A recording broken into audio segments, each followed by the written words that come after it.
happens all the time. You're out on the road with nothing but your trusty smartphone, and then the worst possible thing happens. It runs out of battery. What the heck am I supposed to do now? Ugh. Find something else to do, Luna. It won't kill you to just not use your phone for a little bit. Speak for yourself. I'm just a phone-dependent millennial who can't go anywhere without my smartphone. Give me a break. And this, ladies and gentlemen, is why you need a power bank. But don't just go and grab any power bank. There are actually some major differences between a good, high-quality power bank and a cheap, third-rate one. Hi everyone, I'm Luna, and you're watching QuickTIPS Episode 5. Today we're going to be talking about the different kinds of power banks and how to separate the good from the bad. Let's get started!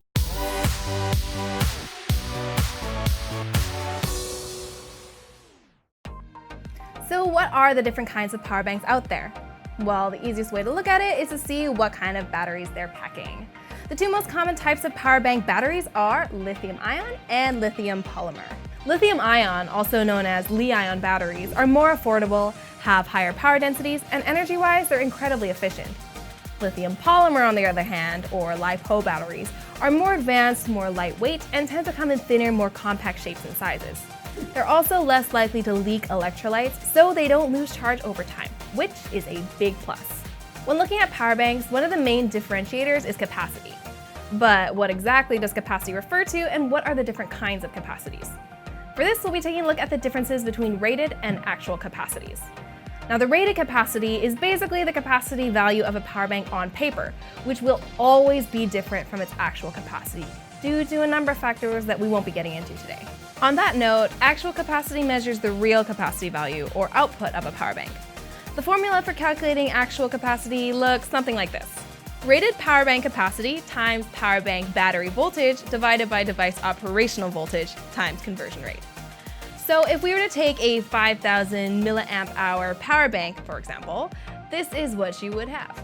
5,000 mAh times 3.7 volts divided by 5 volts times 85%, which equals 3,145 mAh. Okay, so now that I know my power bank's actual capacity, I want to find out how many times a fully charged power bank can charge my phone.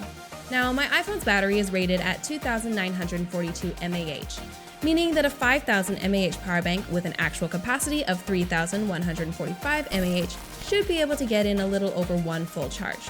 So, knowing all this, what factors should you take into consideration before buying a power bank? Well, there are a couple things you should know, or at least be aware of. Firstly, price and power capacity are not necessarily proportional. This is mainly because you have to factor in the quality, or potential lack thereof, of any power bank you might be looking to purchase. For example, a low-quality power bank might be rated at a higher capacity, but because of a much lower conversion efficiency, the actual capacity might be much lower. There's also build quality and battery cell quality to take into consideration. Now, if we're assuming the same level of quality across different capacities of power banks, then yeah, in this case, price and power capacity would typically be proportional. Secondly, you want your power bank to be durable and reliable over long periods of time. It would suck if your power bank just up and died after only a couple months from the time you bought it.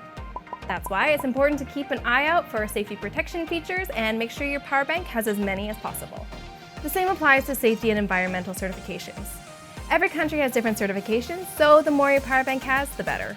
Next, you'll want to pay attention to whether or not a power bank has any special charging capabilities, such as QC, also known as quick charge, and PD, or power delivery. As an additional note, it's worth mentioning that some power banks come equipped with some very interesting features. Just to name a few, waterproof, dustproof, and shockproof capabilities to keep your power bank from breaking due to potential accidents. A built-in LED flashlight for when you're out camping, or just looking for something in the dark during a power outage. And believe it or not, even a built-in counterfeit money detector that helps you spot counterfeit bills. Probably not the most likely thing in the world to happen, but hey, you never know. Lastly, just remember, don't be fooled by what it says on a power bank's capacity label. The actual capacity might be way lower than what they're claiming it to be. On that note, when you do start actually shopping around for a new power bank, I would advise going for a quality product from a well-known brand rather than settling for something cheap, which more likely than not will end up being a really poor quality. Now, before we wrap up, let me ask you, have you ever been in a situation where you desperately could have used a power bank? Tell us in the comments below about the worst time your phone or other device has run out of battery. And that's all for this episode of Quick Tips. If you like this video, please give us a like and subscribe. And of course, if you have any tech questions, just let us know in the comments below. Thanks for watching. I'm Luna, and we'll see you guys next time.